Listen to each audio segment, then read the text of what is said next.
The Happy Prince. Read and enjoy. Let's read the story of a happy prince and a bird swallow. The bird helped the happy prince to fulfill all his desires. In a country far away, there stood the statue of the happy prince. He was golden from head to foot. For eyes he had 2 bright sapphires, and a large red ruby glowed on his sword hilt. One night there flew a little swallow. His friends had gone away to Egypt, but he had stayed behind, for he was in love with the most beautiful city. All through the day and at night time he arrived at the big city. "Where can I stay here?" thought the little swallow. So she sat just between the feet of the statue of the happy prince. "I have a golden bedroom," he says quietly, and as he begins to go to sleep, a large drop of water fell on him. Soon after another drop fell. He looked up, and saw, the eyes of the happy prince were filled with tears, and tears were running down his golden face, and his face looked sad and grieved. "Who are you?" asked the swallow. "I am a happy prince." "Why are you weeping then?" asked the swallow. "When I was alive, I lived in the palace where sorrow is not allowed to enter. In the daytime, I played with my companions in the garden. My courtiers called me the happy prince, and I was indeed the happy prince, if pleasure be happiness. So I lived, and so I died. And now that I am dead they have set me up here. Now, I can see all the ugliness and all the misery of my city. Far away there is a poor house. A little boy is lying ill with a fever, and is asking for oranges. His mother has nothing to give him but river water, so he's crying. Swallow, swallow, little swallow, will you please pull the ruby out of my sword? My feet are fastened to this pedestal and I cannot move. But my friends the other swallows are waiting for me in Egypt." "Swallow, swallow, little swallow," said the prince, "will you not stay with me for one night? The boy is so thirsty, and the mother is very sad." The happy prince looked so sad that the little swallow was sorry. "It is very cold here," he said, "but I will stay here with you for one night."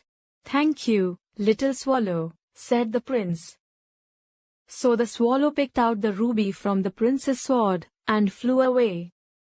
He came to the poor house. The boy was tossing feverishly on his bed, and the mother had fallen asleep. He laid the ruby on the table beside the woman's pot. Then the swallow flew back to the happy prince, and told him what he had done. He said, "I feel quite warm now, although it is so cold." "That is because you have done a good action," said the prince. And the little swallow began to think, and then he fell asleep.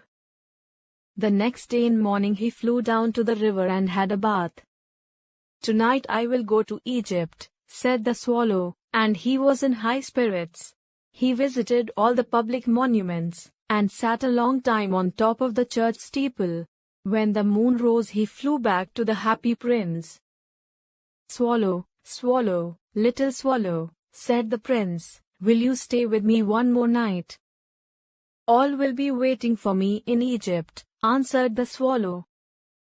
"Swallow, swallow, little swallow," said the prince, "far away across the city, I see a young man in a top story.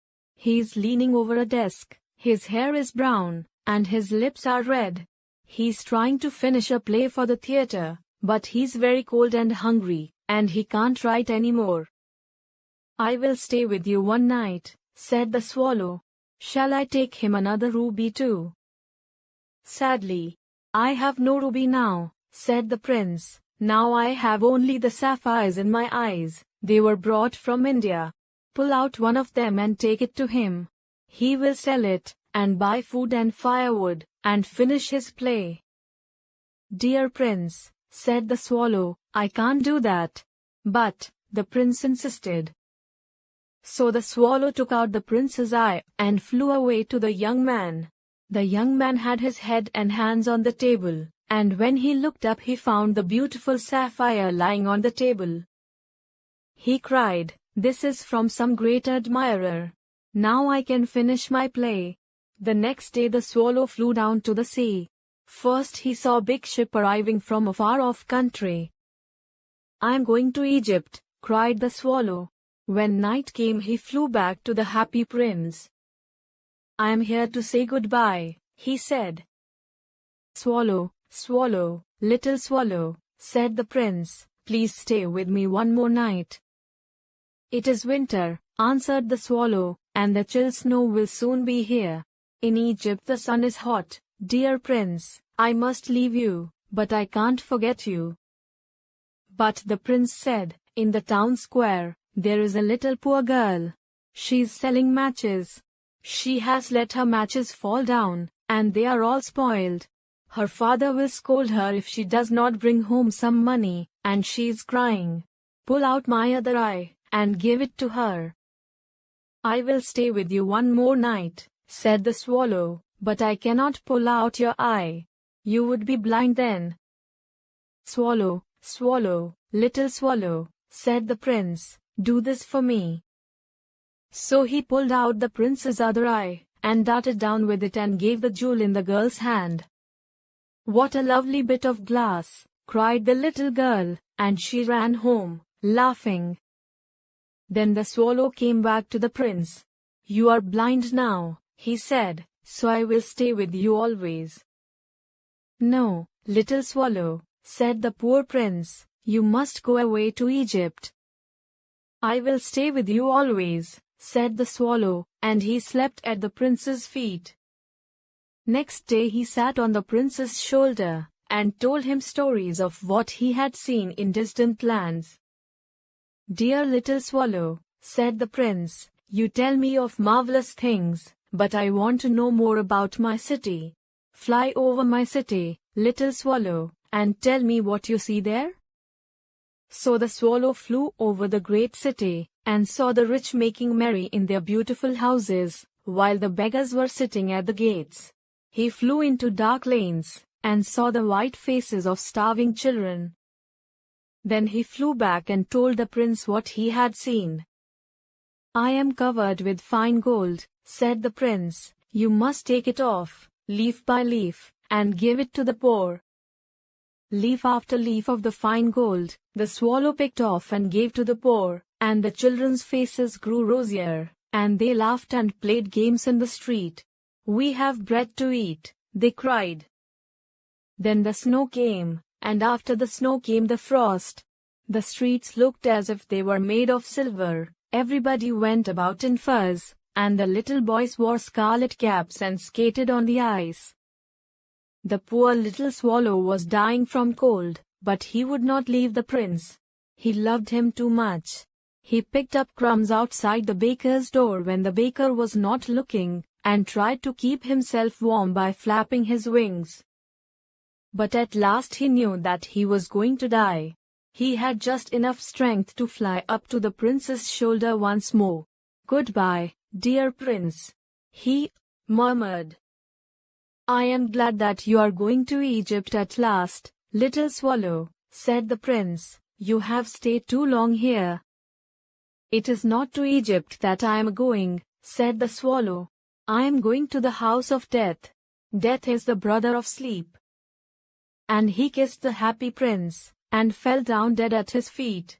At that moment a strange crack sounded inside the statue, as if something had broken. The prince's lead heart broke into two. Early the next morning, the mayor was walking with town councillors.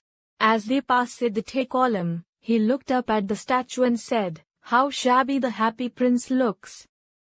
"And there is actually a dead bird at his feet," continued the mayor. "We must make a new law. No birds can die in the town square." So they melted the statue in a furnace. "That's strange," said the worker of the furnace. "This broken lead heart is not melting. We must throw it away." So they threw it on a dust heap where the dead swallow was also lying. "Bring me the two most precious things in the city," said God to one of his angels, and the angel flew down and brought him the lead heart and the dead bird swallow there.